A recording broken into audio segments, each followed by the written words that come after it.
Hello friends, welcome to my YouTube channel large animal vet. आज हम बात करेंगे जो वाइट ब्लड सेल्स होती है तो उनके बारे में। तो वाइट ब्लड सेल्स, ब्लड में दो टाइप की सेल्स होती है, एक तो रेड ब्लड सेल्स और दूसरी होती है वाइट ब्लड सेल्स। तो वाइट ब्लड सेल्स कई प्रकार की होती है, वो मैं आगे आपको बताऊंगा कि वाइट ब्लड सेल्स जो होती है वो कितनी प्रकार की होती है, उनके फंक्शंस क्या होते हैं। तो वाइट ब्लड सेल्स को ल्यूकोसाइट या डब्ल्यूबीसी के नाम से भी जानते हैं। यानी कि डब्ल्यूबीसी का मतलब ही वाइट ब्लड सेल्स होता है और उसे ल्यूकोसाइट भी कहा जाता है। तो ये जो सेल्स होती है वाइट ब्लड सेल्स या ल्यूकोसाइट्स, तो जैसे कि इसका नाम है वाइट ब्लड सेल्स, ये वाइट कलर की सेल्स होती है और ये न्यूक्लिएटेड सेल्स होती है।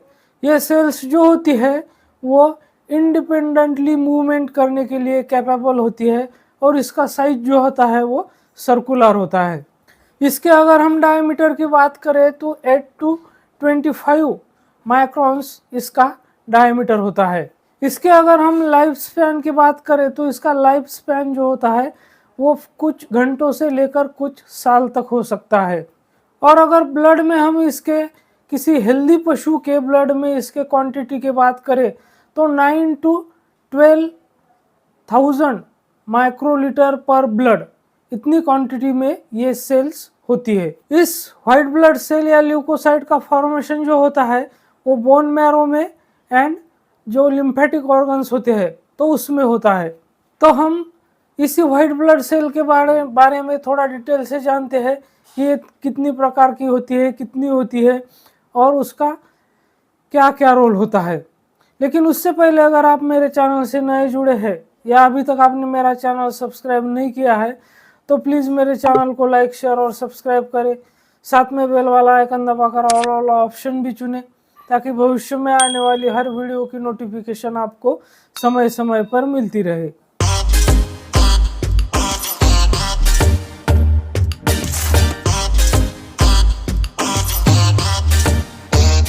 तो अब हम बात करते हैं वाइट ब्लड सेल्स या जिसे हम ल्यूकोसाइट भी कहते हैं तो उसके क्लासिफिकेशन के बारे में।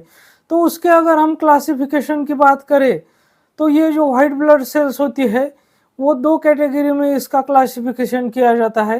एक होता है ग्रैन्युलोसाइट्स और दूसरी होती है अग्रैन्युलोसाइट्स।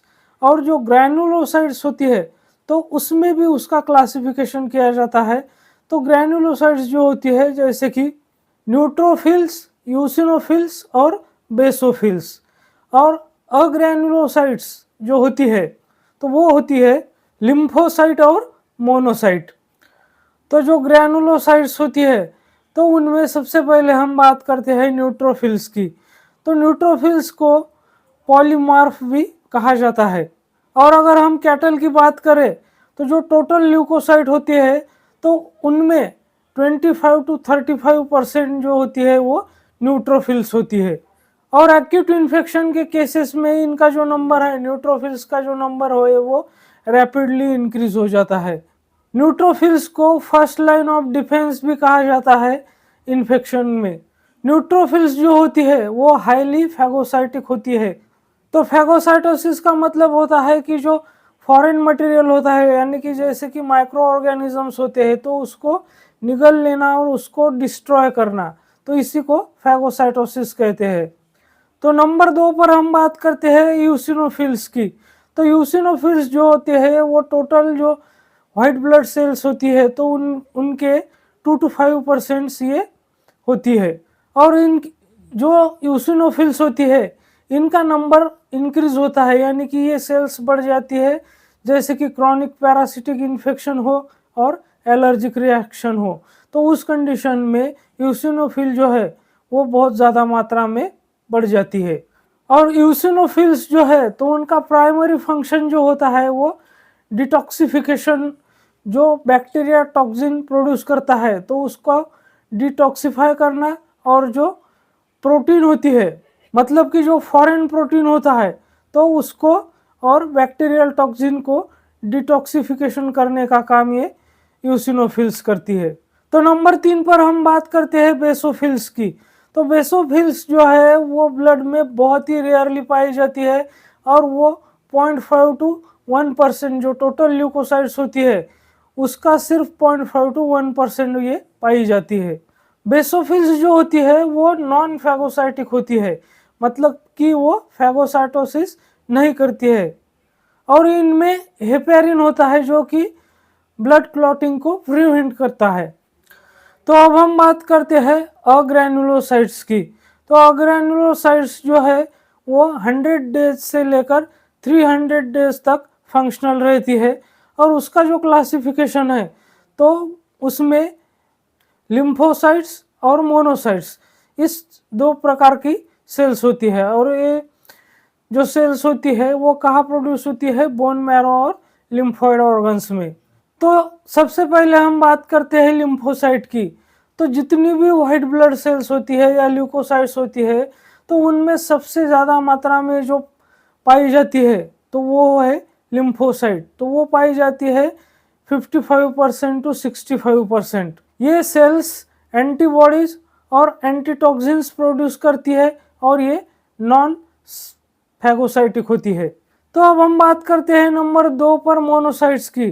तो मोनोसाइट्स जो होती है वो लार्जेस्ट वाइट ब्लड सेल होती है, या लार्जेस्ट ल्यूकोसाइट जिसे हम कहते हैं। तो सबसे बड़ी जो ल्यूकोसाइट्स होती है, जितने भी वाइट ब्लड सेल्स होते हैं उनमें सबसे बड़ी ल्यूकोसाइट होती है, तो वो है मोनोसाइट्स।